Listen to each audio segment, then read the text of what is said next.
Once upon a time, in a faraway land, down to the man, writing down his thoughts and feelings with a pen in his hand about his philosophy on how the world operates. And there in his chair, his brain contemplates how we're a slave to the trade in our everyday lives, and reality hits us like a feeling of knives being thrown through the sky and applied to our backs as our dreams resemble mirrors that can shine. How y'all doing?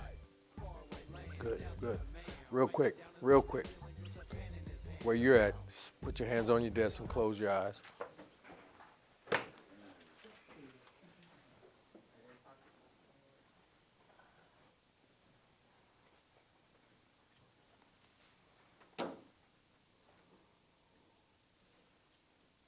Okay, that's good.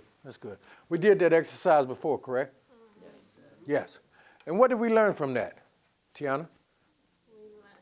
Or for you, what did you get from that? Is it like when I close my eyes and didn't think about nothing, I don't know. Okay, James? We learned how to. Wait, hold on. Okay, go.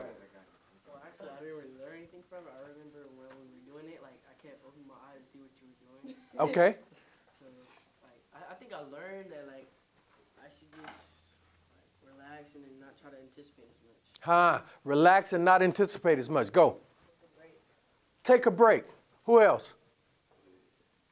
James? Sorry, I got it. We learned how to calm ourselves down, just to find our center, just be calm and relaxed, serene, bliss. What feelings came along with that?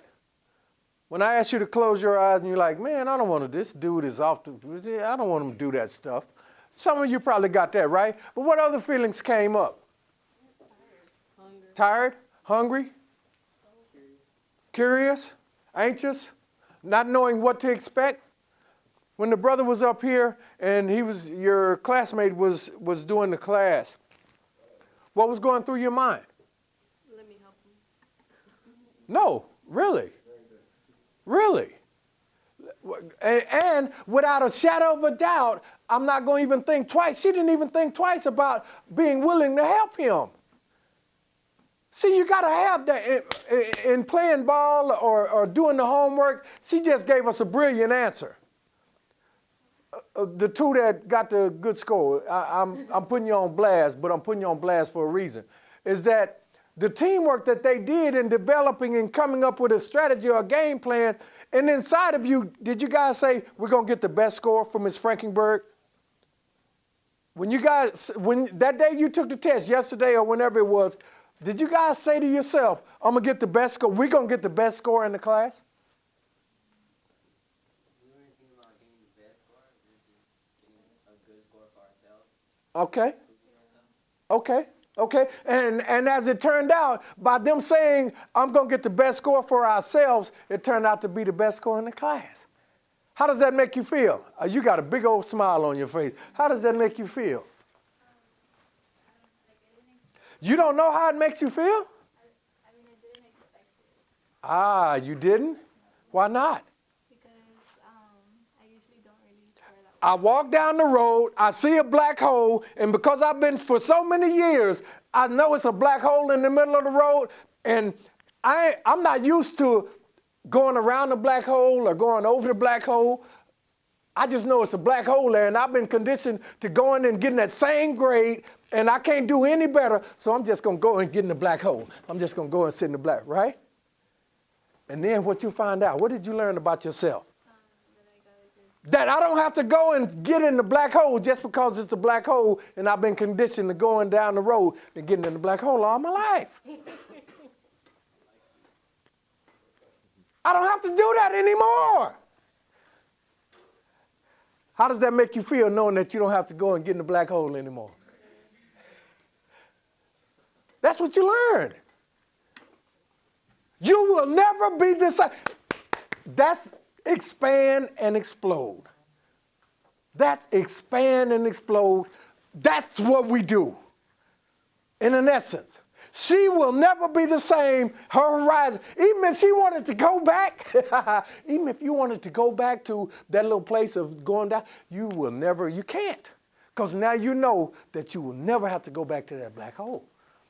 How did it make you feel? How does it make you feel having the best grade in the class? Come on, man. Shucks. You're going to be walking down the hall today, something like this, and somebody going to say, hey, dude, you been lifting weights, or what happened to you? Right? Because you feel what? You will never be the same. You will never be the same.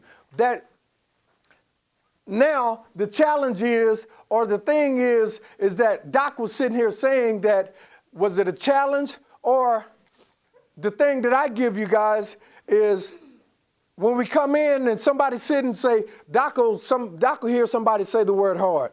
Everybody say the word hard. Now, everybody say the word easy. You feel the difference? See, when I say hard, guess what? I put emphasis on using the word hard because I'm conditioned for so many years to say, man, this is hard. And I put frowns and use all them extracurricular muscles and all that kind of stuff. But then when I come and I say the word easy, Look at that smile. That's a $1 million smile. it's easy. I was working with somebody years ago, and they came up to me and they say, Mr. Neal, this hard. It's hard for me to stop doing this. It's hard for me to do this here. It's hard. I say, okay, good. Guess what it's going to be? So as a man thinketh and speaketh, so is he. So if I tell myself it's going to be hard, guess what? Ha. But if I tell myself it's going to be ha. See, if I tell myself I no longer have to go to the black hole, I can be better than I ever expected to be. She say, I didn't expect. How many of us don't expect great things of ourselves? On a daily basis, we've been conditioned to, I don't expect great things of me because I'm just James. Or whoever I may be. I'm just James, and I just use you as an example. That was right. Or whoever it is that I may be, I don't expect great things of myself. But from this day forth, you have a little Doc inside of you, and you have a little Harold inside of you, and you have a little Miss Frankenberg inside of you, that from this day forth, you will not be the same and go and expect great things of yourself. Period. And it's not a challenge. It's something innately. We can condition you over and over again as to when you take that test, one of you will stop somewhere one day and you'll stop and you'll put your hands on your desk, or some of you will be teaching a class. Woo! You'll be teaching a class one day. And you'll say, stop, put your hands on your desk and close your eyes. And they'll be looking at you like, man, I don't want to do this. And then you'll remember, oh, that's how Mr. Neal felt when they were doing the class, and he asked us just to put it on eye. But you know the significance of that. It really helps you. James sit there and say, I stop, I take a break. Miss Frankenberg sit there and say, get all the negative ions out of the way. See, if I stop and I allow myself to get angry, Doc say, the oxygen, it's a fact. We're not brilliant enough to make this up. It's a fact. If the oxygen stop going to my brain, I'm going to pass out. Somebody going to have to resuscitate and bring me back or breathe oxygen into me. I need that. The last piece, when the marathon runner and somebody say, at the end of the test, it was getting hard. It was getting hard at the end of the test because my brain was going 100 miles an hour, and Miss Frankenberg didn't put a time, and time is winding down, so I got to hurry up because I got to get all these answers right, or I got to get it right. The best thing that Phil Jackson said after working with Dennis Rodman is that Dennis Rodman got strong at the end of the game. My challenge to you is to get stronger at the end of the game. Get stronger at the end of the game. At the beginning of the game, it's fine. We fresh and all the questions and we answering and we're taking the time and reading it. But guess what? When it get down to the fourth quarter,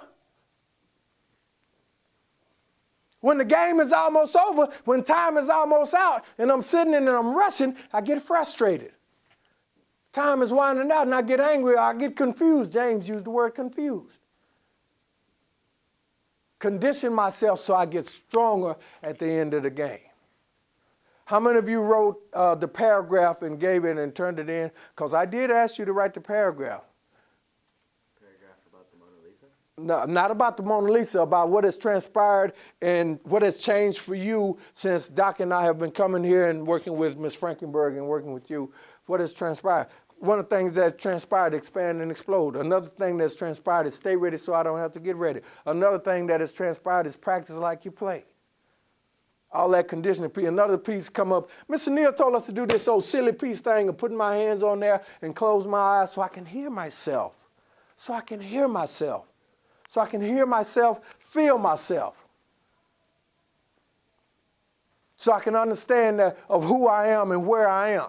So I don't have to think about who I'm running on Miss Frankenberg, or I'm running on my mom, or I'm running on my brother, or I'm running on my sister. I give myself permission. She gave herself permission. She ain't got to go to the black hole no more. She will never go to the black hole no more. She gave herself permission. Everybody in here, give yourself permission.